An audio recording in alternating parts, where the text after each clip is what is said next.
Every day, 1,000 voices compete for your attention. Fear whispers, doubt argues, the world screams. There even comes a moment when the noise gets so loud, it feels like they're winning. But then, the author steps into a story. In the quiet of the tomb, death lost its grip. Light broke through like a shout in the shadows, like dawn sprinting into a world that forgot what hope looked like. A stone rolled back, a savior stepped out, a promise was fulfilled. The same power that conquered the grave, that told death to sit and be silent, now pulses in us. So when the world tries to come and steal what was already paid for at the cross, we remember that they do not have the final say. He does. Ayan. Good morning, church!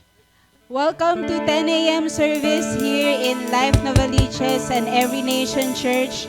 And are you guys excited to worship God this morning? Excited po ba tayo na mag-worship kay God ngayong umaga na to? At masaya po ba tayo na kasama nating mag-worship yung katabi natin? Ayan, pwede bang ngitian natin yung katabi natin? At i-greet naman natin ng good morning. Ayan. And once again, we welcome everyone to our 10 a.m. service. Please find your way into our seats. And right now, let us begin to worship God. Tayo po tayong lahat as we read God's Word for us this morning. In Psalm 138 verse 8, it says here, "The Lord will fulfill His purpose for me.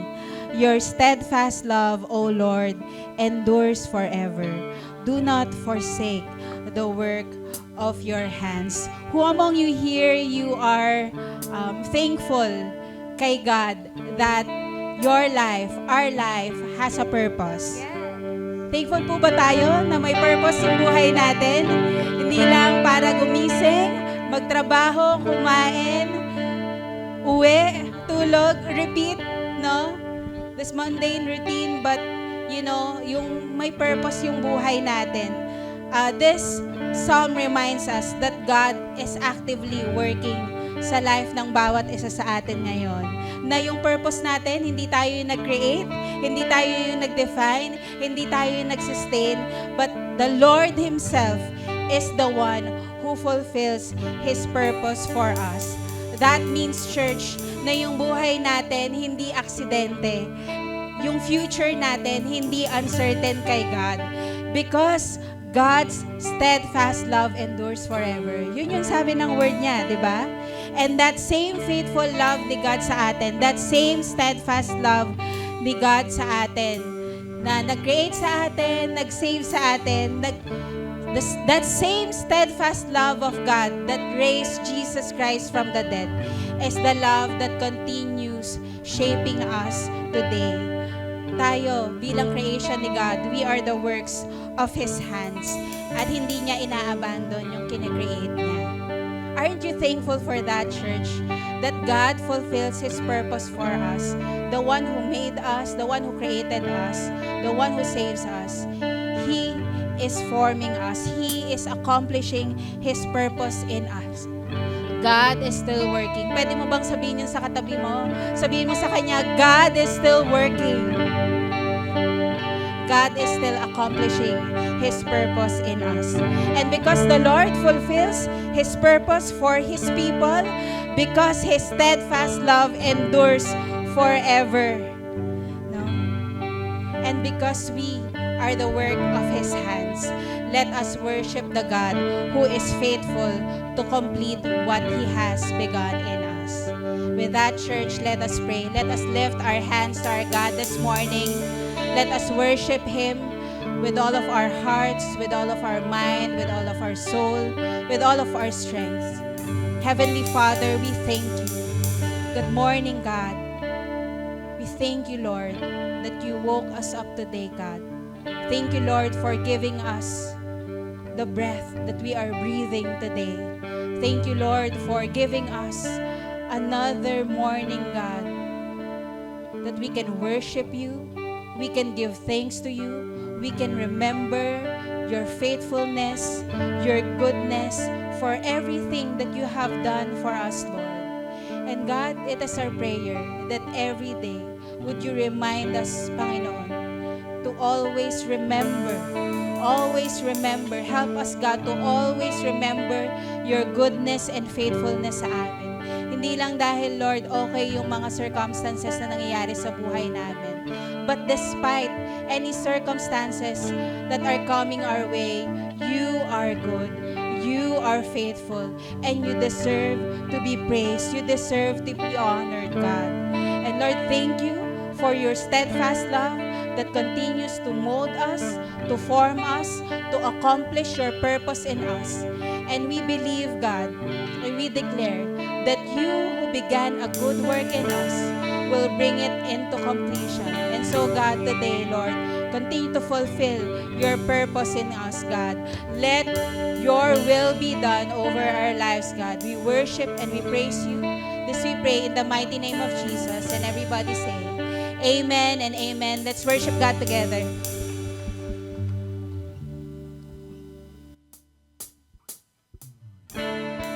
We lift up our hands to you, God.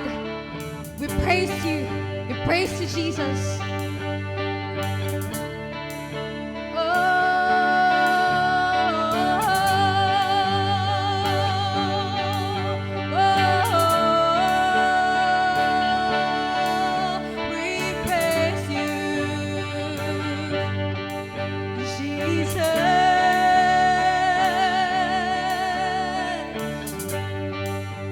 Church, all together.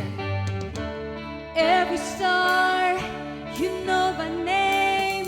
With one breath, all life began. From the beginning until the end. Say, you're the one foundation. You shaped me inside and out. You made me to be all about you. What can I do without you? So tell me, Lord, so tell me who I am. Remind me of your plans. Lord, you know me more. You know it all. So tell me who I am. Remind me of your plans. I wanna know you more. Know you more. Come on. Hey, you say I'm yours, and you love me more. Nothing I want more. To live for your purpose. Yes, you are my God, and you love me most. Nothing I want more. To live for your purpose. Come on! Woo! You shaped me inside and out. You made me to be all about you. What can I do without you? So tell us, Lord. So tell me who I am. Remind me of your plans. Lord, you know me more. You know it all. So tell me who I am. Remind me of your plans. Wanna know you more.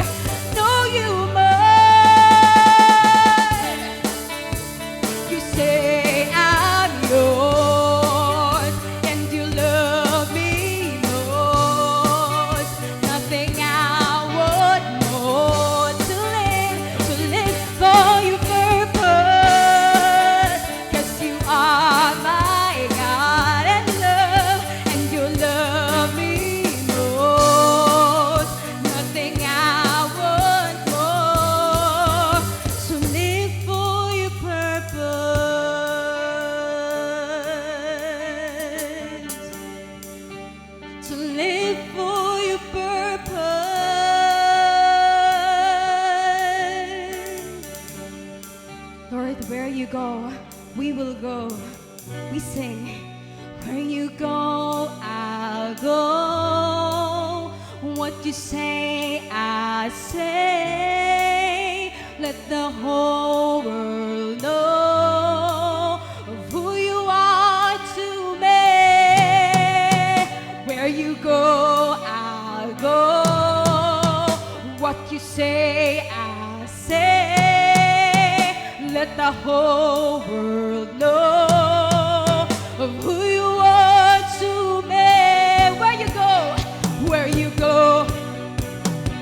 What you say, let the whole world know of who you are to me. Where you go, I'll go. What you say, I say. Let the whole world know of who you are to me. You say I'm. Come on, we lift our hands to our God. Me most, then I want more. Come on, to live for your purpose. If you are my God, and you love me most, nothing I want more. To live for your purpose. Yes, you are. Yes, you are my God, and you love me most. Nothing I want more. To live for your purpose. Oh, to live for your purpose.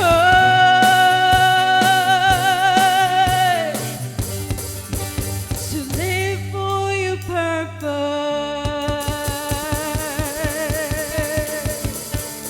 Thank you, Lord.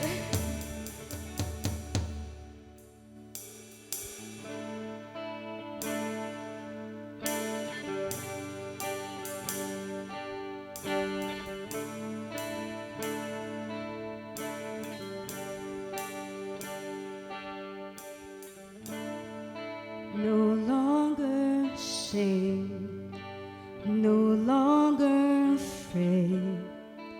You have washed me white as snow. No longer bound, now I am crowned. Once in darkness, now I know. You say, Lord, you say.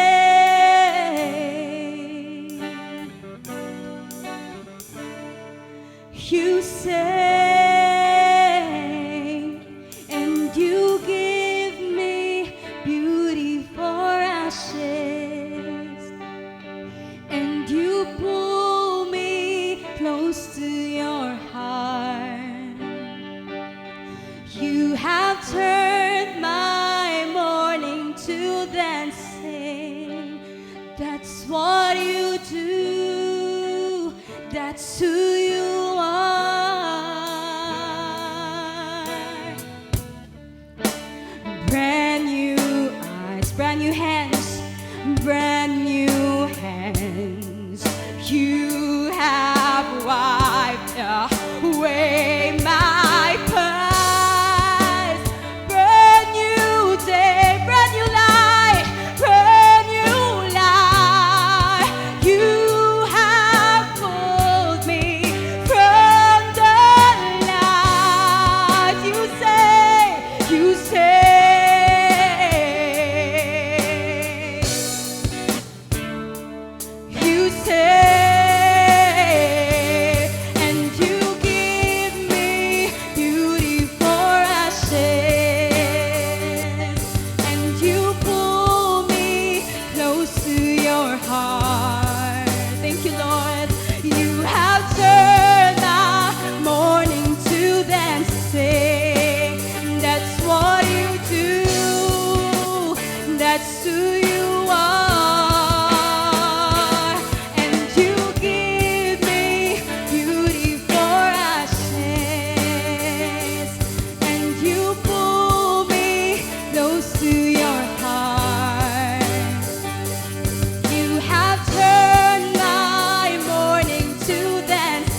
stronger because you live in me.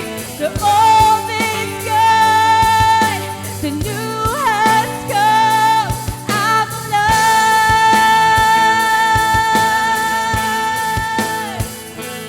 and you give me beauty for ashes, and you pull me. Right, church? Let's embrace the identity that Jesus gave to us. Come on. That's what you do. That's who you are. And you give me, and you pull me close to your heart. You have turned my morning to dancing. That's what you do. That's who you are. We say, and you give me beauty for ashes, and you pull me close to your heart. You have turned my morning to dancing. That's what you do. That's who you are. Once more. And you give me beauty for ashes, and you pull me close to your heart. You have turned my morning to dancing. That's what you do. That's who you are. That's what you do. That's what you do. That's who you are. That's what you do. That's what you do. That's who you are.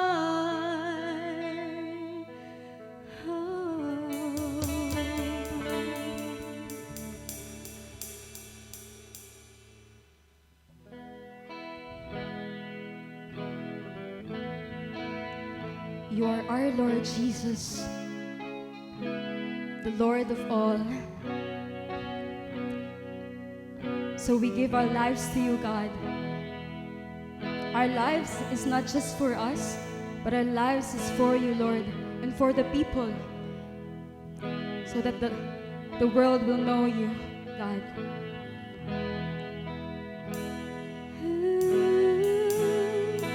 You are Lord of all, Jesus. We sing, I surrender, I will yield, and I will bow down, and I will live, I will seek you all my days, and I will follow all your ways, 'cause you are my only one. 'Cause you are my only one. I wanna live for you, be glorified forever. My life will declare that you alone are Lord, and everything of me, use it, Lord, use it for glory, that everyone will see, will hear, will know that you are Lord of all. You are Lord of all. So I will worship, I will worship, and I will praise, and I will praise, and I will lift up, and I will lift up your holy name. And I will seek you out, all the glory, and all the honor to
that you are Lord of all.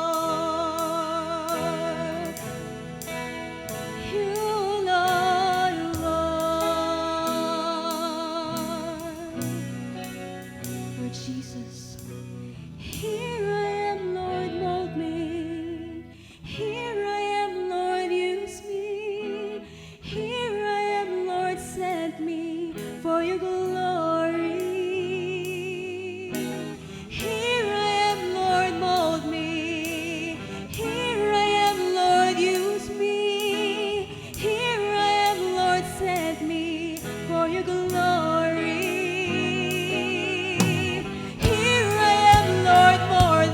Oh, here I am, Lord, use me. Here I am, Lord, send me for your glory.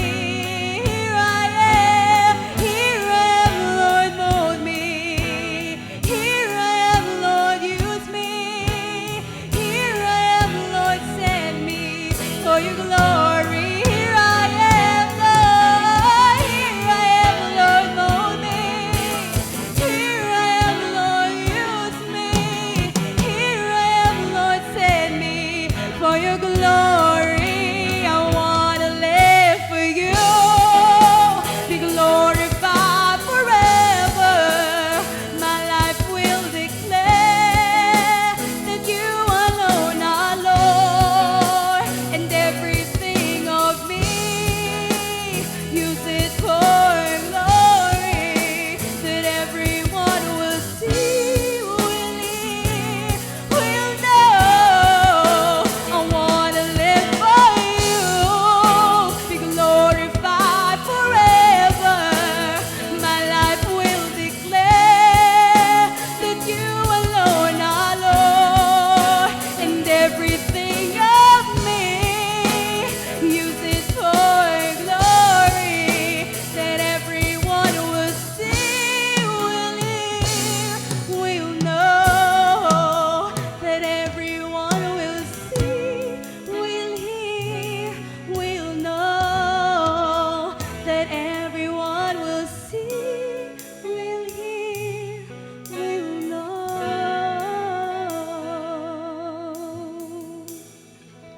that you are Lord of all.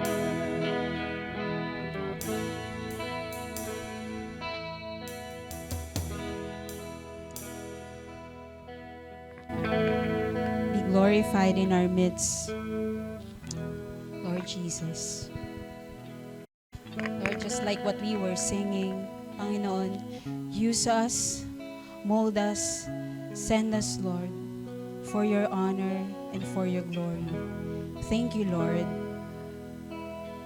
because of your sacrifice on the cross. And because you died, and because you rose again, you have given us a new life. A life that is far, malayo, Lord, sa dati naming buhay. Sa buhay namin na nasa kadiliman, na ngayon, God, dinala mo sa liwanag. Maraming salamat, Panginoon, sa ginagawa mo at sa patuloy mong ginagawa sa buhay ng bawat isa sa amin, God. That you love us for who we are. And yet, Lord, you love us, God, that you don't want us to stay the same. Ayaw mo, Lord, na manatili kami sa dati naming gawi, sa dati naming buhay. So, Lord, right now, that you have given us a new life, a life that is filled by your purpose. Lord, help us to live for you. Help us, Lord, to glorify you in every day of our lives. Lord, this is our prayer. And dalangin namin, Panginoon, that whenever we will go out, whenever, Lord, we will meet people, makita kami ng mga kaibigan namin, ng mga pamilya namin, Panginoon. Help us, Lord, that they may see Jesus in us. Salamat, Panginoon. Fill us today and be glorified in our midst. In Jesus' name we pray. Amen and amen. Let's give a hand to our God this morning. And as we continue to worship God, let us extend our hands to our kids are with us right now as we send them off to Kids Church. Let's pray for them. Lord, we thank you for the lives of every little children in this place. Thank you, God, that in their sa bata nilang edad, Panginoon, that they are learning, God, to remember you. They are learning, Lord, to remember their Creator in the days of their youth. Lord, we pray that every moment of their lives, Panginoon, they will see the good in you. They will see and experience how you love them so much, how you care for them. And Lord, we pray that as we teach them your word, Lord, they will also learn how to love other people. They will see, Lord, they will learn to see how people are in need of you. So God, we pray for every kids here, as your kingdom belongs to them, as your kingdom advances, Lord, in this place, we continue to declare, God, your purpose, Lord, to be fulfilled over their lives. And we pray for their parents, God, that they will learn to trust you in all your ways, God. They will acknowledge you, God, that you're the author of our lives, God, of the lives of their children, oh Lord. Lord, we pray that even in the midst of circumstances that are happening right now, they will learn to trust that you are a faithful Father. You are our Heavenly Father who knows our every need. We thank you, Lord, and we pray as a church, we will continue to be faithful stewards of these little children. We thank you, Lord, this we pray in Jesus' name. Amen. Amen. Once again, good morning, church. Welcome to Life Novaliches, an Every Nation church. We exist to love God and love people. And right now, as we worship God, we may now take our seats as we announce this upcoming event that we will have this Sunday. And this coming Sunday, sa April 26 na po yan. So, 1 week from now, we will be having our financial wellness seminar, Build Better Money Habits for Everyday Life. So, that seminar will be facilitated by our guest speaker, Coach Randall Chongson, one of today's most respected personal finance coaches in the country. And he's also one of our leaders in Victory, one of the Every Nation churches here in the Philippines. And in this seminar, matututunan natin, no, yung practical strategies to develop solid financial habits. Sino sa inyo gusto niyo yun? Ayan. To grow in financial confidence and to address real-life financial challenges such as debt management, saving, investing, and more. And so, yung registration natin, open na sa ating discipleship booth sa labas. Reserve slots for your friends, colleagues, workmates, and family. So, limited lang po yung seats natin. So, we encourage you to register early. Hope we don't miss this opportunity because this is part of what we need as a local church to be faithful steward of what the Lord has entrusted to us. So, mamaya po, bago po tayo umuwi, make sure to drop by sa ating discipleship booth. We will be assisted by our coaches, ayan, si Coach Mary Ann, to help us with our registration. So with that, church, we invite everyone to stand and pray together for this upcoming seminar. We hope na tayo yung una, no, na maging participant dito sa seminar na ito. And also, let's extend this invitation sa mga friends natin, sa office mates natin, or even sa mga dati nating kaklase. Let us help each and every one to be faithful steward of what the Lord has entrusted to us. So let's pray for these prayer points. Yan, find a prayer partner and let's pray for 3 minutes.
Let's wrap up in prayers. Lord, we thank you for this upcoming financial wellness seminar that we have, Lord.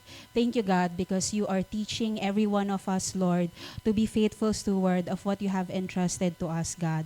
So, Lord, we pray for the seminar that we will gain wisdom, we will gain discipline, Lord, and your purpose for us, Lord, na you have blessed us, Lord, to be a blessing as well to everyone, Panginoon. So Lord, dalangin namin with every resources that you have entrusted to us, may we honor you, God, and may we trust you as our Heavenly Father who provides for us, who takes care of us, Lord. And we pray, Lord, that this will produce in us, Lord, generosity in your kingdom. We also pray for our speaker that you will guide him and give him wisdom, Lord, as he impart his wisdom and knowledge to us, Lord. We thank you, God, that we know, Lord, that this will give us, Lord, wisdom on how to take care, Lord, of every resources that you have given us. Thank you, Lord. This we pray in Jesus' name. Amen and amen. Now, we may now take our seats as we continue to worship God through sacrificial giving. Let me call on Jackie Lou, one of our life group leaders, to exhort to us. Ayan. Good morning po, everyone. Excited na po ba tayo to worship God through giving? Ayan, I hope we're excited, no, to give to God today. So let us be encouraged from our verse, Deuteronomy 16, chapter 16, verse 17. It says there, "Every man shall give as he is able, according to the blessing of the Lord your God that He has given you. So, napakaganda lang din po itong verse na ito that reminds us how important to give back to the Lord. Kasi part po ito ng missions ng ating Panginoon na isinasali niya tayo. So this one is one of the final instructions ni Moses back then to the Israelites before they enter the Canaan, yung promised land ng Panginoon sa kanila. So this also teaches us to give proportionally based on one's capacity. So pag sinabi natin, 'di ba, capacity, ano ba yung kakayahan natin? Lagi po nating napipicture out dito as illustration yung widow na binigay niya yung lahat ng pera or barya na meron siya kasi yun na lang yung meron siya. So ibig sabihin, 'di ba, hindi naman hiningi sa atin ni Lord na ibigay talaga natin lahat, 'di ba? Sabi nga sa 10% is already honoring the Lord. But of course, we should also be able to honor God with what we will do dun sa natitirang 90%. So, this teaches us proportional giving based on our capacity, honoring God with a gift, whether time, talent, and treasures. Kasi marami namang ways to honor God with what we have. Pero sinasabi nga po dyan, di ba, according to the blessing of the Lord your God that He has given you. So can we try to imagine ano ba or paano ba tayo binibless ni Lord? Sa paanong paraan?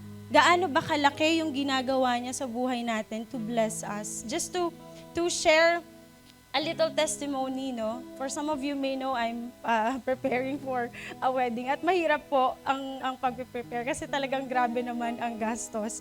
Pero I can just see how faithful and generous God is in our lives. Kasi merong isang beses na, kumbaga, ito lang ine-expect ko na sasahurin ko or meron ako kasi makukompute mo naman kung ano yung sasahurin mo. But we're also expecting for a bonus kasi may mga conversion ng leaves, ganyan, na hindi mo nagamit. So ito lang yung ine-expect ko. Pero the Lord gave more than what I'm expecting. So grabe lang yung overwhelming grace ni God.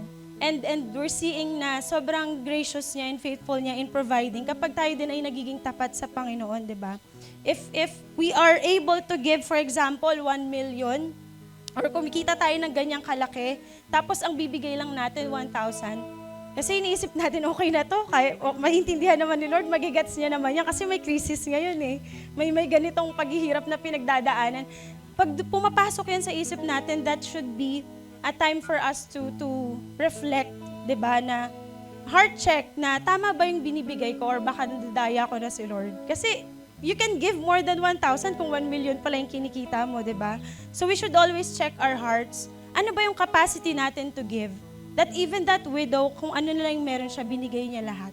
So, may that encourage us to always remember to correspond to the blessing of the Lord sa buhay natin. So, giving is a shared responsibility among us Christians to be able to extend faithful generosity to the next generations. And may we always remember na yung giving po is not just our worship to God, but is also our privilege in taking part the missions sa kung ano din yung dahilan kung bakit nandito ulit si God at nabuhay siya para sa ating lahat. So with that, we have our ushers here to help us give. Yan, meron po tayong mga envelopes in our seats. We can write down our prayers para maipag-pray din po ng ating mga pastors, missionaries, yung mga prayer requests natin. You can put it in our ushers' offering bags or dun po sa ating tithes box sa taas when we enter. And we can also give through online. Meron po tayong GCash, Maya account, and BDO that we can use to give para po sa ating mga tithes and offerings. So yan po. With that, let's pray. Lord, maraming salamat, Panginoon, for this time. Father, that you have given us, Lord, an opportunity to partake in your missions. Thank you, God, that you always continue to give faithfully and generously to our lives. Salamat, Panginoon, dahil hindi ka nagkukulang sa amin. At parati, Lord, na tama yung timing mo sa bawat pangangailangan namin, Panginoon. So God, nililift up namin sa iyo all these tithes and offering. May this reach out people who are still lost, who don't know you as their Lord and Savior. We pray, God, that this will be steward, Panginoon, ng naaayon sa kalooban mo. At Lord, magagamit para sa mission mo, Panginoon. God, tinataas namin sa iyo ang aming samot dalangin. In Jesus' name we pray. Amen. So let us all stand to continue to worship God.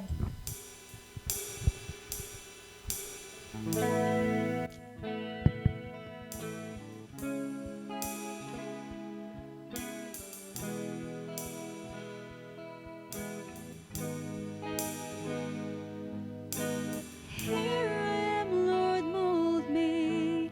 Here I am, Lord, use me. Here I am, Lord, send me for your glory. Here I am, Lord, mold me. Here I am, Lord, use me. Here I am, Lord, send me for your glory.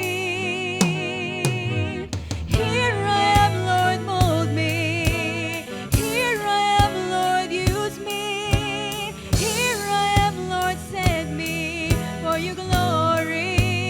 Here I am, Lord, mold me. Here I am, Lord, use me. Here I am, Lord, send me for your glory. I wanna live for you, be glorified forever. My life will declare that you alone are Lord, and everything of me use it for your glory, that everyone will see, will hear, will know. I wanna live for you, be glorified forever. My life will declare that you alone are Lord, and everything of me use it for your glory, that everyone will see, will hear, will know, that everyone will see, will hear, will know, that everyone will see, will hear, will know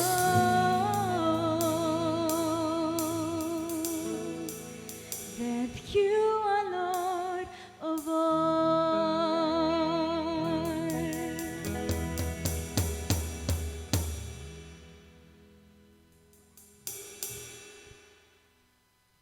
As we have worshiped the Lord through our songs of praise and our sacrificial giving, now we will worship the Lord through the hearing and the receiving and the applying of His Word. Let's take our Bibles, kunin po natin yung mga Biblia natin, and if you're seated beside somebody na walang Bible, you can share. And please turn to 1 Corinthians chapter 15, verses 29 to 34. Let's turn together.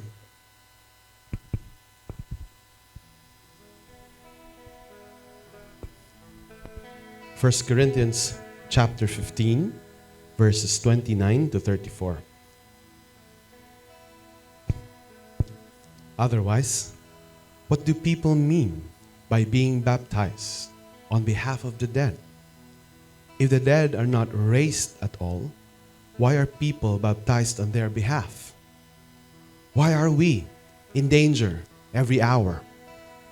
I protest, brothers, by my pride in you, which I have in Christ, Jesus our Lord, I die every day.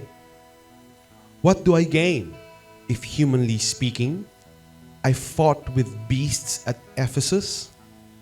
If the dead are not raised, let us eat and drink, for tomorrow we die. Do not be deceived. Bad company ruins good morals. Wake up from your drunken stupor, as it is right, and do not go on sinning, for some have no knowledge of God. I say this to your shame. This is the word of the Lord. Let's pray together. Lord Jesus, tulad po na kinakanta namin, hinihiling namin that our lives will be for you, that we will live our lives not only knowing that you are Lord, Not only knowing, but believing. Not only believing, but feeling the right feeling towards you and doing the right thing for you. Help us to become a whole person. Renew us through your word. Panginoon, buuin niyo po kami para as you form us, kami bilang church, as one spiritual family, we will truly do what we believe and we will feel the right way towards you and towards one another as we all move forward in the mission you have given us and entrusted to us. This is our prayer. In Jesus' name we pray. Amen and amen. Good morning. Welcome to Life Nova and Every Nation Church. We exist to love God, love people, and make disciples. And on that note, go ahead. And alam nyo na, for those of you, go ahead and go to someone na hindi mo masyadong kakilala. Go ahead and make a new friend or a new acquaintance. And then, you can take your seats.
Once again, good morning.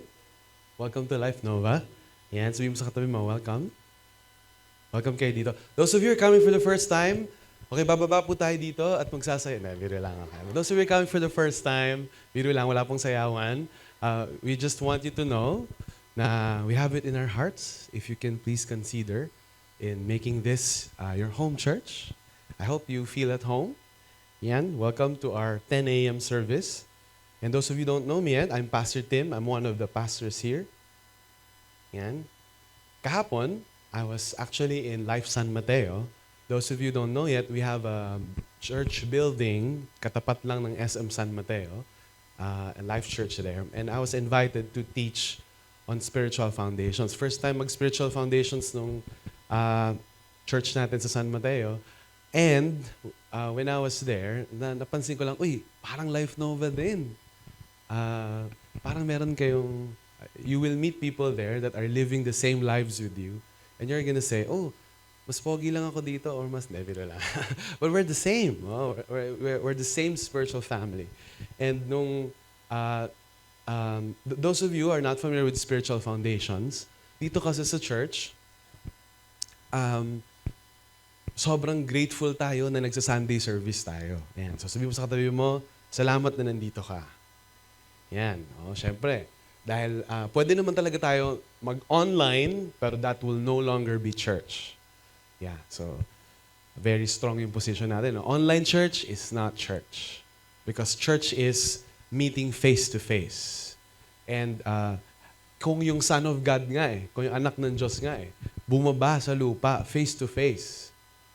Tapos sasabihin natin mag-online lang tayo. That would be unfair to the Son of God Himself, who incarnated, diba, to be in the flesh and to build genuine relationships with one another. Having said that, dito sa church, while we're grateful na nagsa-Sunday service tayo, we want to grow deeper in our walk with God. So meron tayong discipleship classes, and one of those classes is called Spiritual Foundations for Context.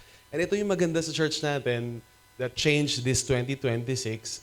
At any given point of time within this year, lagi tayong merong batch ng Spiritual Foundations. Yan. So if you are going through the Spiritual Foundations class, can you raise your hand? Dito ba kayo? O kaway-kaway, you're part of this current batch. Yan. Okay, palakpakan naman natin yung mga nagka-class. Yan. So yung topic nyo, those of you who are going through, by the way, may Life Day na naman tayo sa July 25. So if you're walking with somebody through one-to-one, make sure he finishes that so he can go through Life Day and then he can sign up for Foundations class. So nung nandun kami sa San Mateo, topic namin yung fall of man. May katabi ka ba na mukhang na-fall na rin? Ayan, na-fall. Hindi yung fall na fall in love, but yung fall of humanity into sin. And we were talking about how the fall, how sin corrupted every human faculty for God. Na nung kinreate tayo ni God, ay grabe, ang ganda ng pagka-create niya sa atin. No? May emotions tayo, may will. Para tayong kaanyo niya, may kakayanan tayong magmahal, may kakayanan tayo na gayahin siya. Kaya lang nung bumagsak tayo sa kasalanan, na mantsahan. Yan. It was tainted. It was stained. The human faculties made in the image of God were tainted. And so, let me ask you this question as we begin. Naranasan nyo na ba to believe one thing, ito yung pininiwalaan mo, pero ito iba yung kinikilos mo?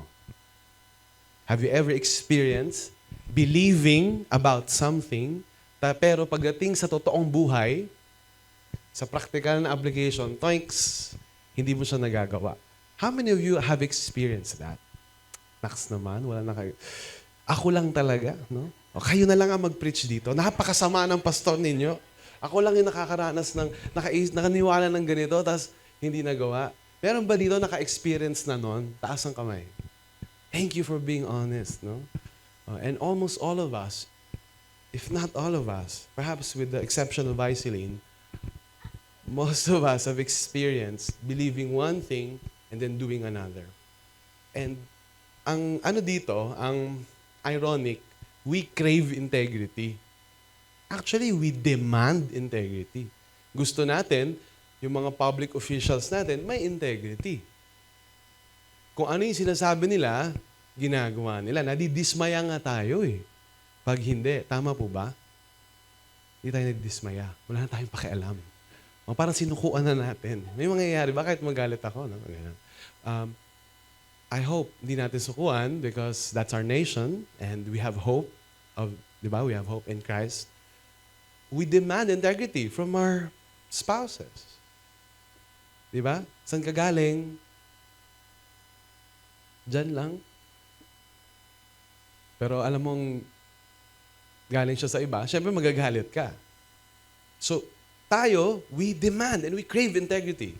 Ang problema, pag tayo na yung nakagawa ng mali, tayo na yung may sinasabi, may pininiwalaan, pero eto yung ginagawa natin, how come we demand integrity? Pero tayo mismo, we can't live up to what we demand from our leaders, what we demand from our spouses, what we demand from our kids, what we demand from our pastors, what we demand from our churchmates. Christian ka pa naman. And so goes the line that we used to say. Bakit kaya tayong mga tao naniniwala one thing, tas gagawin iba? Again, let me go back. It's because of the fall of man. When sin came, nung pumasok yung kasalanan, nagkaroon tayo ng na-dissociate, nahiwalay. Yung belief natin, sa practice natin, sa emotions natin. So, and for some of us who are not aware, hindi na tayo buo. In fact, the word integrity comes from the root integer. And those of you who are mathematical maniacs would remember that integer means one whole numbers, right? whole, buo. But then, sin broke us. So, sira-sira yung tao ngayon. But thanks be to God, through the power of the resurrection, nabubuo tayo. Kaya for some of you, you would say, para saan pa ba mag-aral ng Biblia na yan? Mag-theology. Ganun din naman, may nagbago ba sa buhay niya? May ginawa ba siyang, nagbago ba? And so you say, dahil hindi siya nagbabago at wala rin naman, parang ipokrito rin naman, wag na lang mag-aral din ng Bible. Is that the proper response? Or should the response be like this? Let me quote from a wise man from ancient times. Hindi ko na siya papangalanan. Sabi niya, your beliefs become your thoughts. Your thoughts become your words. Your words become your actions. Your actions become your habits. Your habits become your values. And your values become your destiny. Kaya, ingatan natin yung paniniwala natin. Kasi pag pininiwalaan mo yan, magiging action mo yan. At eventually, magiging tadhana mo yan. So instead of dissociating, hiwa-hiwalay tayo, sira-sira, ba't kaya hindi tayo magpabuo? Sabi mo sa atin mo, pabuo ka naman. Why not let God make us whole again? In fact, the word for peace is the word shalom. Diba? We're talking about this series about resurrection. So next week, we'll be ending this series. And pasok yung ating Resurrection Sunday, yung Easter, talked about resurrection. And nung nag-resurrect si Jesus, kaharap niya yung nakakulong yung mga disciple, natatakot sila, they locked all the doors. Laking gulat nila, biglang lumabas si Jesus in their midst. Na nakalak pa rin yung mga pinto. At hindi multo yung nagpakita sa kanila kasi nahawakan nila. Ayaw pa nga maniwala ni Thomas eh. Kaya sabi ni Thomas, sige, hawakan mo yung kamay ko, yung side ko, yung tagiliran ko. You cannot touch a ghost. They touched a physical being. However, this physical being also transcended the limits of the walls, nakapasok siya dun sa locked space. You would imagine, nilak nga ng mga disciple yung sarili nila dahil takot na takot sila. Si Jesus nga, pinatay sila pa kaya. Right? And then when Jesus resurrected, the first thing he told his disciples is, peace be with you. And also with you. Peace be with you. And this peace has its root in Hebrew.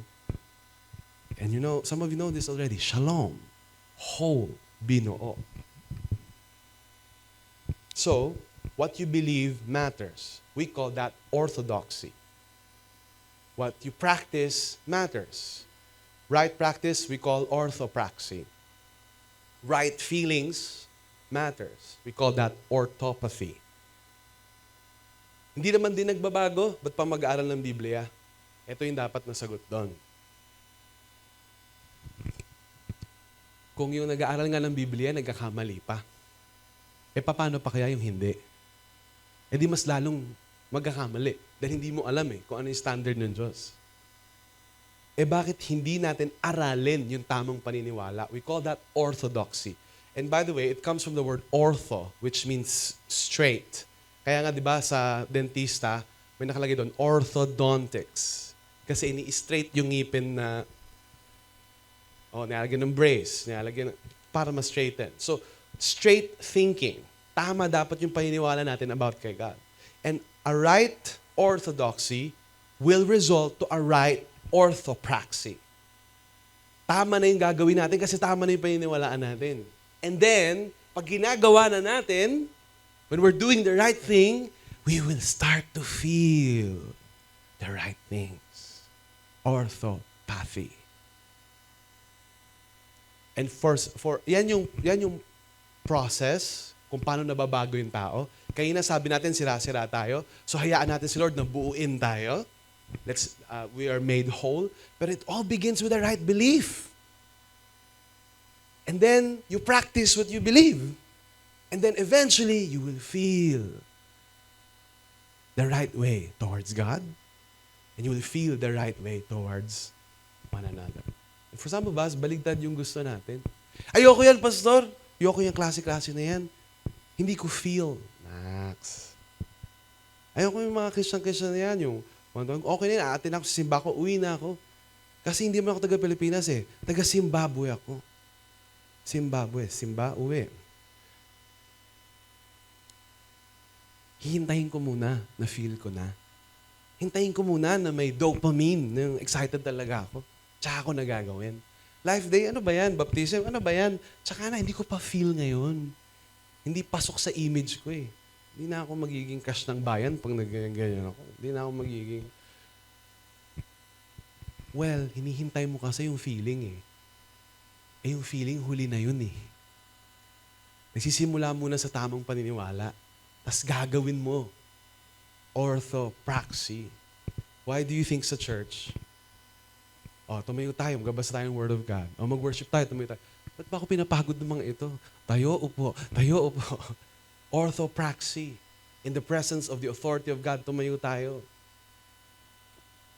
Mag-worship tayo, taas natin yung kamay natin. Minsan, tinataas mo yung kamay mo, pero ayaw mo mag-worship. Ang iniisip mo, ano kayang kainin ko mamaya? Di ba? Nag-worship ka. Pero, buti, ginagawa mo yung tamang practice. Kasi eventually, kakagawa mo nun, paulit-ulit, di ba? Inis ka dun sa nanay mo, no? Pinag-church na naman ako. May tournament kami. May laban kami ngayon. Dapat nag-warm up ako, pinag-church pa ako. But eventually, ganoon ako kay mama noon eh. Eventually, I realized, yung pagpilit-pilit pala ni mama na mag-church kami. Orthopraxy, the right practice. Then it developed the right emotions for God. Now, this entire 1 Corinthians 15 is a letter to a church. A church in Corinth na, like most of us in our modern day, hiwalay na yung paniniwala sa emosyon, sa practice, hati-hati. At sinusulatan sila ni Apostol Pablo para mabuo ulit. Because remember this, what we truly believe about our future shapes how we live our present. And for some of us, daming bayarin. Daming nuhulugan. May bahay, may sasakyan, may ganito pa, may Shopee pa, at may Lazada pa. Di ba? Kaya minsan pag dumating, daming, binless ka ni Lord, dami mong, sa totoo lang, sa iba tayo nang galing, binless tayo ni Lord, pero gulat ka, kulang ka pa rin. Akala mo, ang solusyon doon, kailangan tumaas yung pera ko. Mag-aano pa ako, mag-extra kayod pa ako, magpa-part-time pa ako. In this economy, hindi pwedeng isang trabaho lang. Tatluhin ko nga. Akala mo, more money will solve your problems. What you need is not more money, but you need more balance. You need wholeness, mabuo yung pagkatao natin. Dahil 3 trabaho mo, wala ka ng time kay God.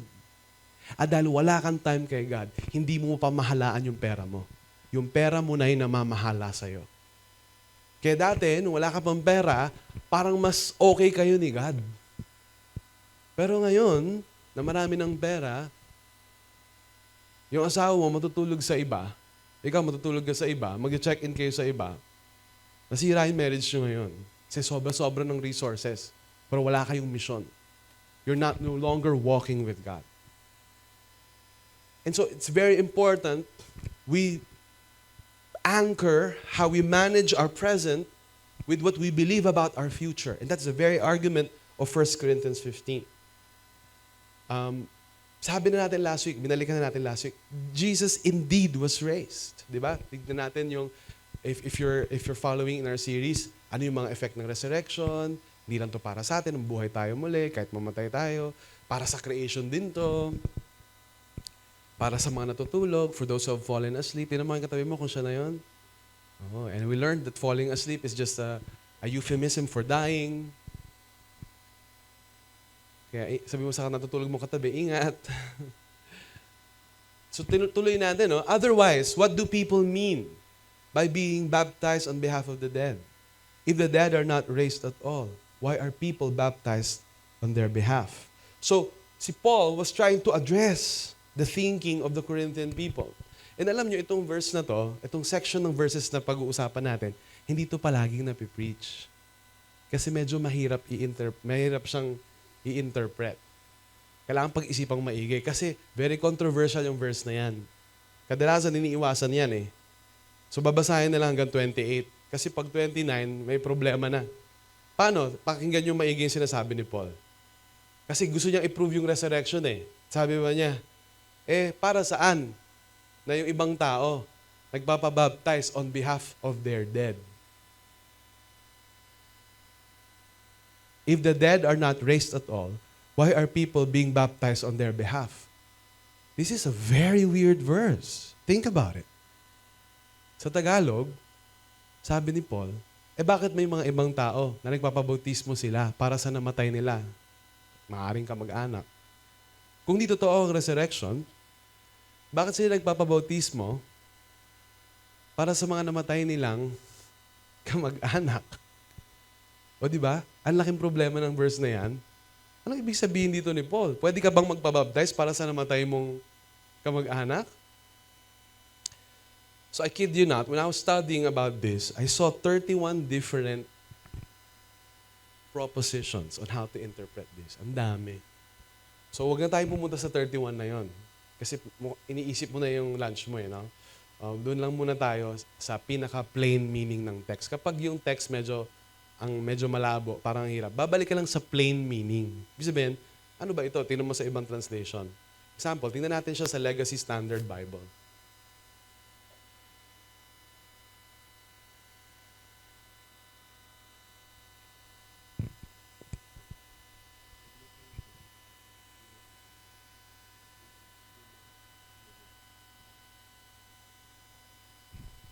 Otherwise, tingnan nyo sa Legacy. Ito yung translation niya. What will those do who are baptized for the dead? If the dead are not raised at all, why then are they baptized for them? So, anong problema? Si Paul ba naniniwala na pwede kang magpabautismo para sa namatay? Ba't pa tayo nagla-life day? Kung pwede ka magpabautismo para sa... Hindi ba pag namatay na, patay na yon? Yun na yung chance niya eh. Hindi niya tinanggap si Lord. Di namatay na siya. Bakit sinasabi ni Paul to? Kaya yung iba, iniiwasan nila ito. And talaga naman, problematic talaga tong verse na to. Pero, pag tinignan mo siya sa ibang translation, mas magiging clear siya. Huwag nating komplikado, sa simple lang. So, ang ibig sabihin, ang sinasabi ng Apostle Pablo, di ba sa church dito sa Corinth, o dito sa Greece, may mga nagpapabaptize para sa namatay nilang kamag-anak?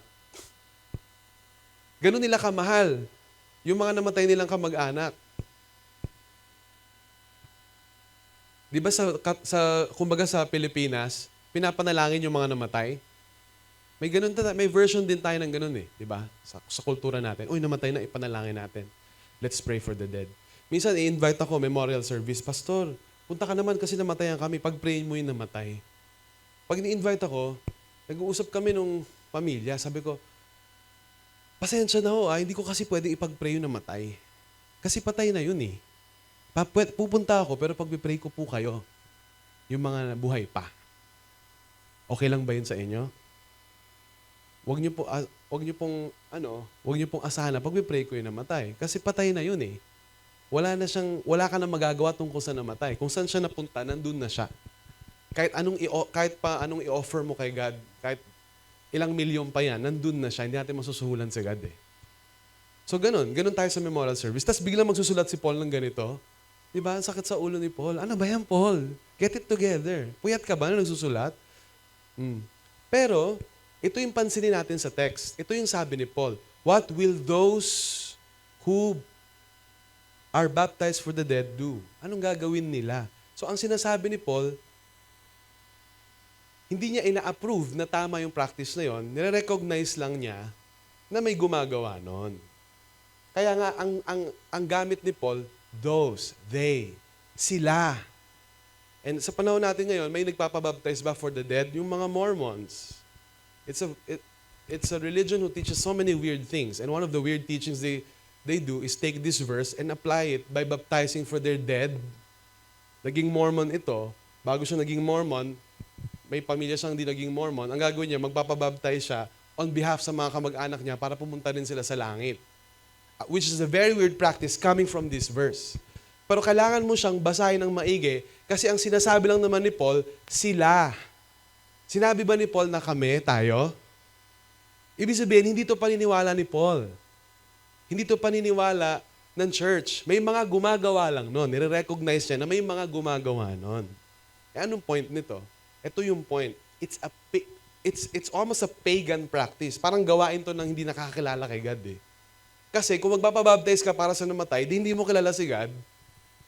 So ang point lang ni Paul dito, kung yung mga pagano nga, yung mga hindi nakakakilala kay God, nagpapabaptize para sa namatay nila. Kasi naniniwala sila sa resurrection. Kayo pa kayang mga Kristiyano, ba't ayaw niyong maniwala sa resurrection? Buti pa yung mga mali. Gets nyo? Buti pa buti pa those, hindi us. Hindi niya sinabi, otherwise, what will we? Dapat ganon. Sabi niya, they, so sila lang, may mga maling gumagawa nun, pero buti pa yung mga mali naniniwalang may resurrection. Buti pa yung mga nagpipray para sa mga namatay. Although mali yun, they look forward to a resurrection. Tignan natin yung verse 3. Ba't ka nagagalit? Hindi ako nagagalit, explain lang. Kasi, kaya ako ganito magsalita. Ganito kasi yung tono ng text. Ginagaya ko lang. Rhetorical siya eh. Para siyang may kadebate. Tapos sinasagot din niya. So tinatanong niya yung mga taga-Corinth, kung wala palang resurrection, kasi ayaw nila maniwala na may resurrection eh. Alam mo yung mga taga-Corinth, ito yung nagpauso ng YOLO. YOLO. You only live once. Diba? Mamatay ka na. After nun, mawawala ka. Annihilate. Void. Nothingness. So gawin mo na lahat ng gusto mo habang buhay ka. Yan ang belief ng mga tao na maaring kahawig ng sa Corinth ngayon. So sabi ni Paul, para saan na tayo mga Christian? Nakita nyo? Anong ginamit niya? We. Sabi nyo, we. O eto, kanina, they. So hindi kasama si Paul, hindi niya paniniwala yan. Hindi rin niya paniniwala ng Corinthian church. Yung iba yan, maaaring mga kulto. Pero eto, we. So kasama na sila. Kung wala palang resurrection, para sana nanganganib yung buhay natin. Kasi tinutugis yung mga Kristiyano eh. Literally, pag naging Kristiyano ka, nasa panganib yung buhay mo. And parang di tayo makarelate sa Pilipinas, no? Pero sa buong mundo, ang daming bansa na naging Islamic Republic. At tinutugis nila pag Kristiyano ka. Walang freedom of religion. Sila, mas gets nila to. Why are we in danger every hour? So it's tinatanong ni Paul, para saan na nanganganib tayo kung wala naman talagang resurrection? So, includes Paul and his audience. I protest, brothers. So kita mo, mali yung paniniwala ng Corinthians, hindi sila orthodoxy, di ba? Maaring heterodox, na haluan ng mali. Kaya sabi niya, I protest. My brothers, kapatid pa rin sila. So pag may mali pala na Kristiyano, kapatid pa rin yun? Oh yes, itatama mo lang, right? Kaya sabi niya, I protest, brothers, by my pride in you. Uy, pastor, pwede palang magka-pride. Si Paul may pride eh. Akala ko ba humble si Paul? Oh, by my pride in you, which I have in Christ Jesus our Lord, I die every day. What is Paul saying here? Alam mo, yung mga taga-Corinthians, hindi sila naniniwala kay Paul na totoo siyang apostle. Kasi ito yung sinasabi nila. Kung apostle ka talaga, ba't mahirap ka lang? Bakit ka hindi kasing yaman nitong mga traveling preachers na to, mga sophists, yung mga Greek philosophers. But ikaw, lagi kang kinukulong, lagi kang binubugbog. Sumakay ka ng barko, na shipwreck ka pa. Kung kasama mo talaga si God, ba't lumubog yung barko nyo? Ganon. So, inaano nila. Kasi yung mga Corinthians, ayaw nilang maniwala na yung mga Kristiyano magsasuffer. Para sa Corinthians, pag Kristiyano ka, panalo ka na. Hindi ka na magkakasakit, hindi ka na magsasuffer, wala nang trials, ikaw yung pinakamayaman. So, they're living in triumphalism. So, si Paul, dinidiscredit nila, hindi yan totoo. Kasi ayaw nilang maghirap din eh. Pag yung apostol mo kasi mahirap, baka maghirap ka rin. Kasi leader mo yun eh. So, dinideny nila, hindi yan totoo si Paul. nire-reject nila yung teaching ni Paul. And in consequence, nire-reject na rin nila yung resurrection. Yun yung politika about this eh. Dahil ayaw nila dun sa teacher, ayaw na rin nila sa teaching. Pero sinasabi ni Paul, kung ayaw nyo sa akin, okay lang, pero wag dun sa teaching. Kasi tama yung teaching, tama yung resurrection eh. Huwag kayong maniniwala sa mga maling katuruan. At kaya nga, may pangil yung sinabi niyang to sa kanila eh. Sabi niya, I protest, brothers, by my pride in you, which I have in Christ Jesus. Pag si Paul nagyayabang, lagi niyang ginagard ng in Christ Jesus. Kasi ito, kumbaga, ito yung ibig niyang sabihin, paraphrase ko Maniwala kayo sa akin na totoo yung resurrection. At ito, pinapromise ko on my pride. And sino yung pride ko? Ibig sabihin, sino yung ipinagmamayabang ko? Sino yung accomplishment ko sa buhay? Kayo. Mahal kong mga taga-Korinto. My pride in you. Kayo yung pride ko. Di ba pag sa bata, siya yung proud ka sa kanya, nanay, he is my pride and my joy. Hindi ibig sabihin na mayabang yung nanay. Ibig sabihin, proud siya dun sa anak niya. In the same way, ganun din si Paul sa mga taga-Korinto. Isipin mo, inaano na siya, kinikriticize na siya, ni-reject yung mga katuruan niya, pero sila pa rin yung pinaka-dear sa heart niya. So Paul is appealing to them in love. Mahal ko kayo. Kayo yung pride ko kay Lord. Kaya sabi niya, in Christ Jesus. Ibig sabihin, pag humarap ako kay Jesus, proud ako kay Lord kasi nang i-exist kayo. Kayo yung produkto ng ministry ko. Dahil ako yung, because of my apostolic labors, na-plant yung church sa Corinth. Kaya naman, please naman, mahal ko kayo bilang church. Itama natin yung pag-iisip natin. I die every day. So, hindi ito yung spirit. On another letter, sinabi ni Paul na, I die every day. Hindi ito yon. Ito, literal na namamatay siya. Hindi siya literal na namamatay, kundi literal siyang may threat ng kamatayan every day. Kumbaga ang sinasabi niya, kung kayo yung pride and joy ko, at ayaw nyo maniwala sa totoo, isipin nyo maigi. Para sa pagpipreach ng gospel ni Jesus, I face the threat of death every day. If we were living in China, or we were living in Iran, or we're living in Palestine, or anywhere else, we would be experiencing the same threat as well. That Paul is saying here, I face the threat of death every day. So he was appealing by what is dear to Paul, the Corinthians, who were brought about by his own apostolic work. Makinig kayo sa akin. Merong resurrection. And makikita natin yung threat niya every day. Dito sa susunod na verse. What do I gain if humanly speaking, I fought with beasts at Ephesus? If the dead are not raised. Yan yung argument niya eh. Kung walang resurrection, let us eat and drink, for tomorrow we die. Kung di totoo yung resurrection, magpakasaya na tayo. Kumain tayo. Di ba? Mag-splurge tayo. Ubusin natin yung pera natin. Hanggang bata pa tayo. Dahil mamamatay na tayo. At pag namatay na tayo, there's nothingness. If the resurrection is not true. If the dead are not raised to life. Kaya kung sinasabi niya, di para saan na magbakan ako sa mga halimaw sa Ephesus? Grabe pala si Paul, no? Ano siya, demon slayer ba siya? Sino I fought with beasts at Ephesus? These are actually human beings. Mga halimaw. Di ba? Nakakita na ba kayo ng tao na halimaw? Halimaw kasi pinapatay siya araw-araw. Nag-fail lang silang patayin. These are human persecutors who almost killed him. Ang sinasabi ni Paul, ako ba, isasalang ko yung sarili ko sa kamatayan para sa isang bagay na hindi naman totoo?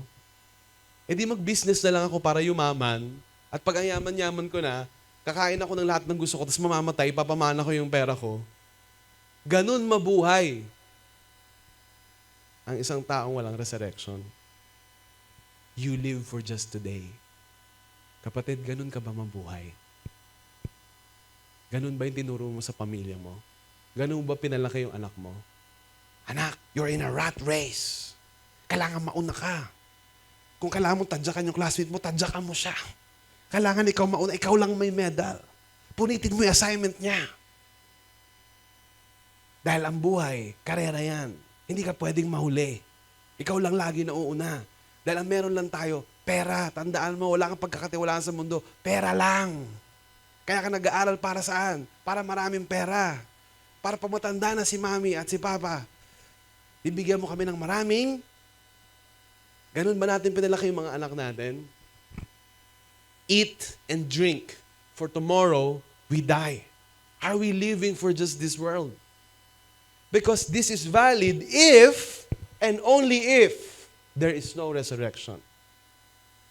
Bakit tayo nabubuhay ng ganyan kung naniniwala tayo sa resurrection? Ba't tayo nabubuhay for this world only if truly the dead are raised? In other words, para saan lahat ng sakripisyo natin para kay Lord? Eh di naglolokohan lang tayo. Sayang naman yung gasolina. Nagmahal pa naman. Ginamit nyo pa para pumunta dito. Eh niloloko lang pala natin yung mga sarili natin. Nanonood ba kayo ng Doraemon? Di ba dun sa drawer ni Doraemon? Eh hindi pala. Sa drawer ni Nobita, lumalabas dun si Doraemon. Tapos nakakausap niya yung future self niya. Eh, kung nakita lang nung 20 years old na sarili ko, yung sarili ko ngayon, sasabihin niya, anong ginagawa mo? Akala ko papayaman ka. Ba't pastor ka ngayon? Ang sasabihin ko sa kanya, bakit ang buhay ba tungkol lang sa pag-earn ng dollars? Dahil may resurrection, we don't live like eat, drink, for tomorrow we die. Baka sabihin niya sa akin, totoo bang may resurrection? Baka preachan ko ng gospel yung sarili ko. 20 years old, yung mga matanda, ano yun? Ano yung sinasabi nito? Sumunod kayo ng Doraemon minsan, magpaalis ng stress. Pwede pa naman yan. Nasa YouTube naman yan. Oo. Para saan yung sakripisyo natin kay Lord? Eh di sana, naghanap na lang tayo ng maunlad na buhay. Tignan yung mga pastor natin, oh. Wala lang dyan si Pastor Ricky. May meeting siya. Look at the pastors in Life Church. Eh di para saan yung buhay namin if the resurrection is not true? Para saan? Yung ginawa ng mga campus missionary natin. Na ang gaganda ng career. Ang ganda dapat ng di ba?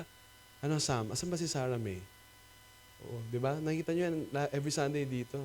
Alam nyo ba, sa si Sarah May, tagapagmana yan ng Ayala Land.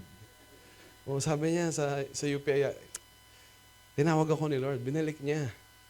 Para saan? Yung pagtalikod mo sa career mo to serve God in full time if the resurrection is not true.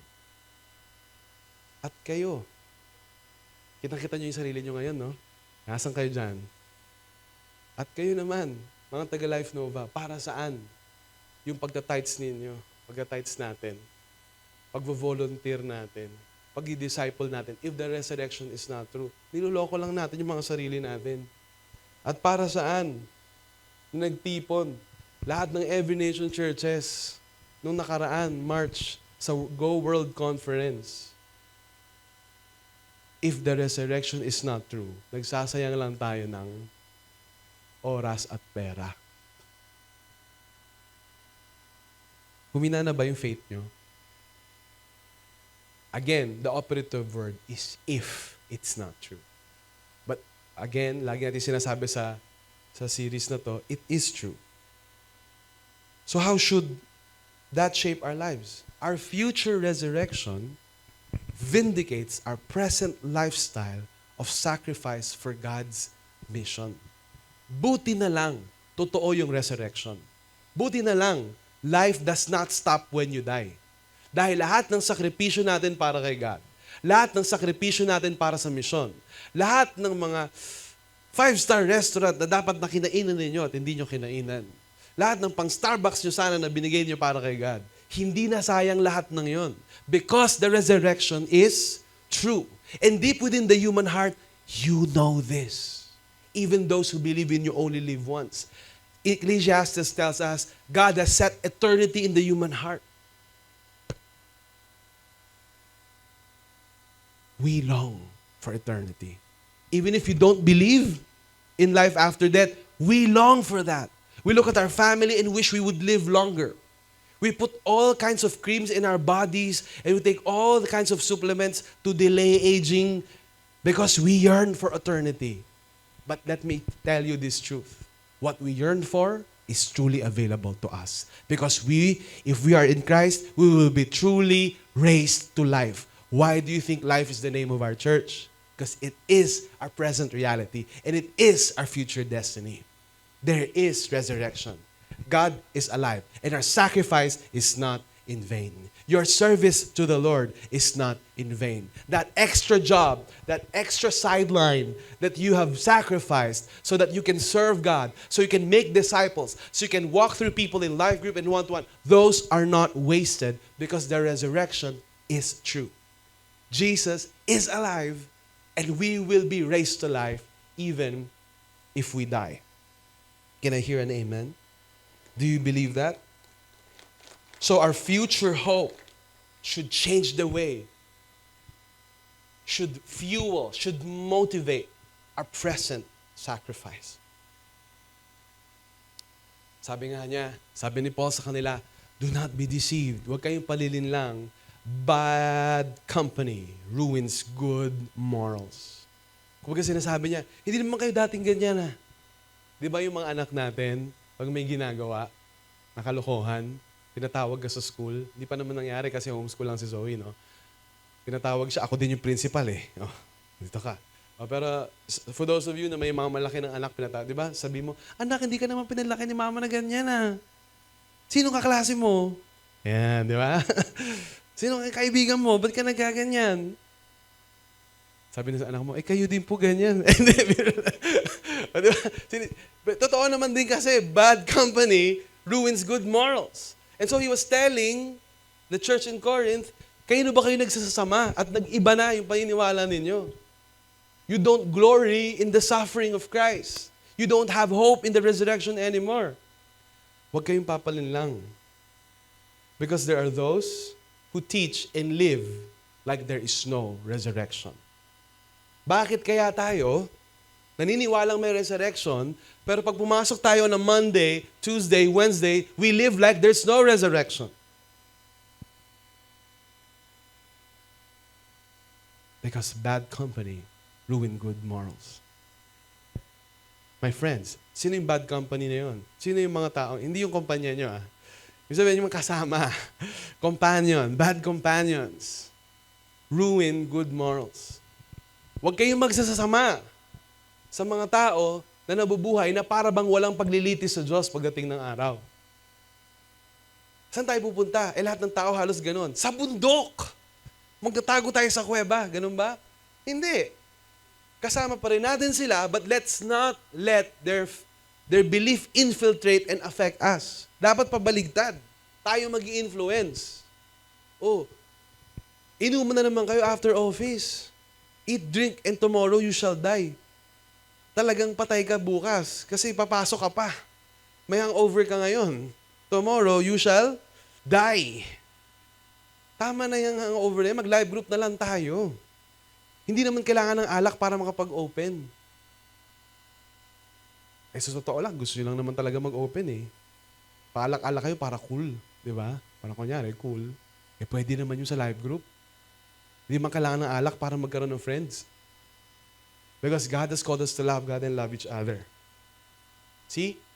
Do not be deceived. Bad company ruins good morals. Wake up! Sabi mo, wake up! 11:30 na. Kakain na, gising ka na lang, kakain ka na lang. Diba? Wake up! Sabi mo, wake up! From your drunken stupor. Para silang lasing. So ang sinasabi sa Corinthians, hindi naman kayo hindi Kristiyano. Lasing lang kayo. May katabi ka ba mukhang lasing? Di ba pag lasing, parang wala sa tamang balanse. Di ba? Pasuray-suray. Hindi ko yun alam. Di pa ako nalasing. Nakita ko lang sa TV. May TV pa pala ngayon. from your drunken stupor as is right. So, pag ikaw raw, Kristiyano, tas you don't live in the light of resurrection, para kang lasing. Kaya pala hindi ka makalakad ng tuwid. Kaya pala hindi ka makalakad ng tuwid. Practically sa buhay mo. Tinatry mong iwasan tong bisyo, balik ka na naman. Para kang lasing. Tinatry mong iwasan yung ganito. Tinatry mong mag-church consistently. Hindi mo magawa. Kasi pera-pera na lang is life. Pera is life. Sayang naman tong Sunday ko. Itutulog ko na lang to. Para mas productive ako, mas maraming pera. Church pa ako. Wake up from your drunken stupor as is right. Yun yung tamang gawin. And do not go on sinning. Oh, grabe no. After niyang mag-rhetoric, may practical application pala to. Hindi to puro theology lang. Hindi to orthodoxy lang. Orthopraxy din. At orthopathy din. Right thinking, right practice, right emotions. Dati galit ka kay God. Galit ka kasi feeling mo siya may kasalanan ng lahat. Ano bang ginawa ko para bigyan mo ako ng problemang ganito? Deserve ko ba to? Eh, nagsalita na si Lord, no? Deserve mo yan. Masigit pa nga dyan, eh. Mabuti na lang hindi ganun si Lord. Buti ako lang yun, no?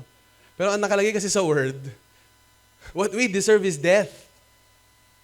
Buti nga, pinapalaban pa tayo ni Lord sa buhay. Oh, galit ka kay God kasi feeling mo siya may kasalanan. Sumagi na ba sa isip natin na tayo may kasalanan? Pero pilit niya tayong tinatama at tinutuwid. Kaya dinala niya tayo sa isang mapagmahal na church. Nasisermonan ka talaga. Kasi ang love, hindi naman yan po, sige, my life na bang gagaling nyo, artistahin kayo. Iba yung love? Love, itatama yung thinking natin para tama din yung natin, buhay natin. Love is not always mushy-mushy emotion. Love can also be strict, rebuke, pero love pa rin. Kaya nga sabi niya sa Corinthians, you are my pride and joy in Christ. Pag humarap ako kay Jesus, kayo yung proud kong iharap kay Lord. Lord, tinan niyo yung church sa Corinth. Mahal ko kayo. Tama natin yung thinking natin. Kasi, pag lagi tayo nasa sin, hindi tayo makaalis, hindi tayo makalakad ng tuwid, para tayong lasing. Kaya sabi ni Paul, for some of you have no knowledge of God. Hindi natin kilala si God. Gumising tayo. Kasi kung hindi tayo ganito mamuhay, wari o baka totoo na hindi natin kilala si God. Kaya hindi rin tayo makapagmahal sa Kanya. Kaya we can't love Him. Galit tayo sa Kanya. Galit tayo kay God, siya yung laging sinisisi natin.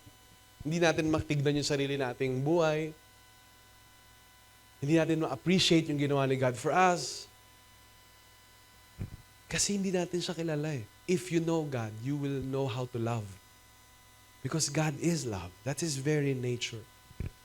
And I say this to your shame. This is very strong language. Gusto yung Tagalogin ko to?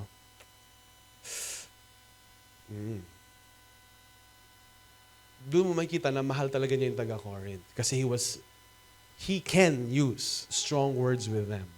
At alam niya na matitake nila yon kasi may relationship na sila. He was trying to shame them into repentance. Di ba kayo nahihiya? Nagsimula tayong maayos kay Lord. Kayo ba kayo napasama? Kayo ba kayo Di ba kayo nahihiya? Okay kayo nung nasa campus ministry kayo. Nung nagkatrabaho na kayo, kung kailan kayo binless ni Lord, tsaka pa kayo naligaw ng landas. Di ba kayo nahihiya? Di ba tayo nahihiya? Na nung panahon, ang haba-haba nung prayer request natin. Umiksi na ng umiksi, tinupad na ni Lord. At nung binigay na ni Lord, tumakas ka na kay Lord, bye-bye, nakuha ko na yung gusto ko. Paul was addressing to them. I say this to your shame. Wake up. Wake up. It's a call for us to wake up. It's a call for Christians to live in the right way, to think the right way, practice the right thing, feel the right thing. Our future resurrection motivates our present lifestyle of passion for living right by God. I was gonna use righteousness. Kaya lang, di natin ginagamit talaga yung righteousness sa usapan, no? So you could say, our future resurrection motivates our present lifestyle of passion for righteousness. Pero para mas maintindihan nating lahat, dahil i-resurrect tayo ni Lord balang araw, may hope tayo beyond death. Ang buhay natin, hindi lang tong buhay na ito. And don't worry about life. Sabi ni Jesus yon. Hakuna Matata. Ay, hindi pala si Jesus yon. Si Pumba na yon. Anong sabi ni Jesus na do not worry about life? Kasi kaka-worry natin sa buhay, hindi na tayo natutong mabuhay ng tama. Ang buhay ba tungkol lang sa pagkayod? Tungkol lang sa makabili ng mga mahal na bagay tas i-flex ito para sikat tayo sa kamag-anak? Ang buhay ba tungkol sa matikman lang natin lahat ng gusto nating matikman sa buhay? There's more to that because we believe in the resurrection. We have passion for living right by God. Living right by God. Mamuhay ng tama. Palaki natin yung mga anak natin na tama, na ayon sa salita ng Panginoon. Na tayo mismo, magkaroon tayo ng integrity. Tayo mismo. And lahat naman tayo, nasa journey pa. Wala pa naman perfect dito. We're all on a journey of following Jesus. Na lahat tayo mabuo. Di ba, we started by saying, nasira tayo, nahiwalay-hiwalay tayo ng sin. But because of the resurrection, we know we can be made whole again.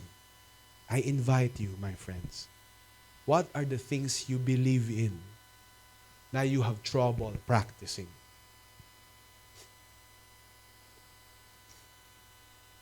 Let me encourage you. Believe the right thing and do the right thing.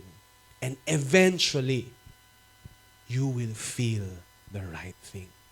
That's why, when we welcome you, welcome to Life Nova and Every Nation Church. We exist to love God and love people. Yung iba sa atin, Yun yun? Hindi natin maramdaman pa. But darating yung panahon, mararamdaman na natin. Love is more than an emotion. Love primarily is a commitment. And so, we commit by practicing the right thing, which bears fruit in the right emotions in our heart. We all feel different things toward God. Katulad na nabanggit ko kanina, some are angry to God. Some are afraid of God. Some are apathetic. Walang pake. Wala naman siya eh. Nasaan si God nung nag-pray ako, tas ganito, hindi naman niya binigay. Nasaan si God nung kinuha niya si mama? Nasaan si God nung kinuha niya? So we don't feel anything towards God. But all of those are not the right emotions to feel. We were created by God to love Him. And only in that relationship of loving God, being fathered by Him, walking with Him as a father is to a child. And I get it. We all come from troubled family backgrounds. So when we call God our Abba Father, sometimes we feel distant. Father, what's that? Some of us grew up without a father. Some of us grew up with a present father pero absentee sa bahay. I get it. Pero we can be made whole again. Our future hope of resurrection gives us a motivation na maging passionate. Lord, kahit sira-sira ako ngayon, mabubuo niyo po ako ulit. Lord, dahil namatay ka at nabuhay muli, anumang struggle ko sa buhay ko at dinadaanan ko, kaya ko mapagtagumpayan to. Turuan niyo po ako na i-connect yung sarili ko. Hindi na ako hati-hati. So that what I truly believe, I will truly practice.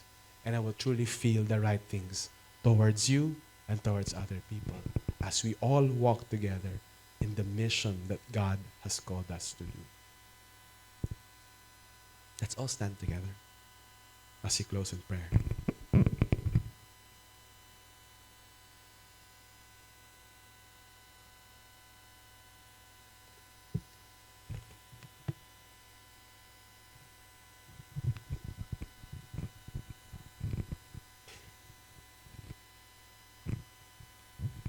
Lord God, nandito po kami ngayon. Dinala namin yung pamilya namin. Dinala namin yung mga kaibigan namin. We were expecting something today. We wouldn't be here kung di po kami nag-expect sa inyo. Some of us have not been expecting because we've been frustrated so many times. Ayaw na lang namin mag-expect. But Lord, today, sama-sama kami. We're expecting something from you. That you will make us whole again. Nabubuin niyo po yung buhay namin, yung pamilya namin, yung puso namin. Lord, dalangin ko na yung mga salita ng Diyos na narinig namin ngayon, hindi manakaw ng kaaway sa isipan namin. Na paglabas namin rito at bumalik sa aming mga pamilya at mga trabaho, makalimutan na naman ito. Lord, dalangin namin na hindi namin to makalimutan. Dalangin ko, Lord, na maalala namin to kahit pumasok na kami sa trabaho. Pag kinarga na namin yung mga anak namin ulit, bumalik na kami sa eskwela ulit, nakita na namin yung prof namin, bumalik kami sa negosyo namin, we will remember the things that have been preached to us. Lord, I pray that you would help us, give us strength, na in a community of friends and believers, we will start practicing what we believe. That we will start doing the hard commands. Lord, sorry kung minsan pumipili lang kami ng dapat namin sundin. Gusto kong gawin to kasi pabor din sa akin.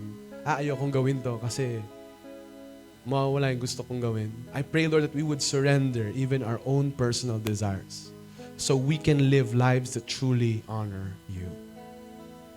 And Lord, I pray, especially for those of us na walang maramdaman towards you, that you will send your Spirit to us today. That we will start to feel something toward you. No longer apathy, no longer anger, no longer regret or resentment, but we will start to feel love towards you. Lord, ipakita niyo po yung buhay namin na lahat ng mabuting bagay sa buhay namin ay sa'yo nang galing, sa biyaya mo at habag mo na naibigay sa amin. Na makita namin yung kabutihan ng iyong kamay kahit sa mga hindi magagandang bahagi at yugto ng buhay namin. Makita namin ang katapatan mo. Makita namin ang kabutihan mo. At makita namin ang kasiguraduhan na anuman ang dinadaanan namin ngayon, dahil ika'y nabuhay muli, aming mapagtatagumpayan. Help us to live in the life and in the light of that victory that you purchased from us. And because you live again, because you reign again, you are truly the Lord of all. We say that you are Lord, but sometimes you don't truly live like you are our Lord. So today, as we sing a worship to you, Lord, may this not just be a song, but may this be a prayer that it will become a reality, that you will change our hearts even as we sing today. As we declare by our lips and our heart that you are Lord, that you will be truly Lord of our thoughts, of our actions, and our emotions. In Jesus' name, amen. Let's sing together.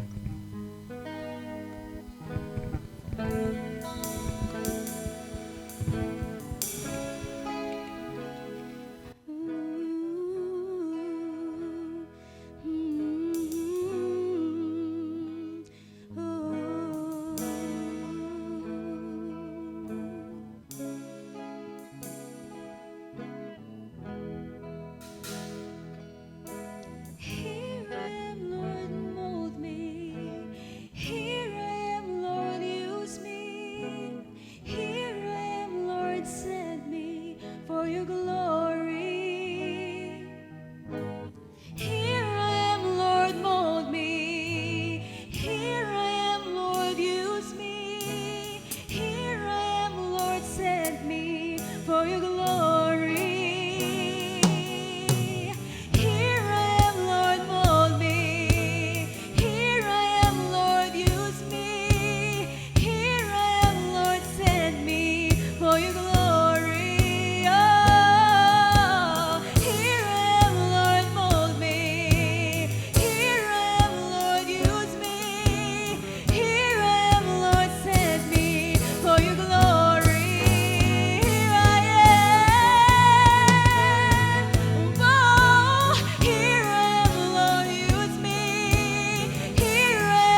that you are Lord of all.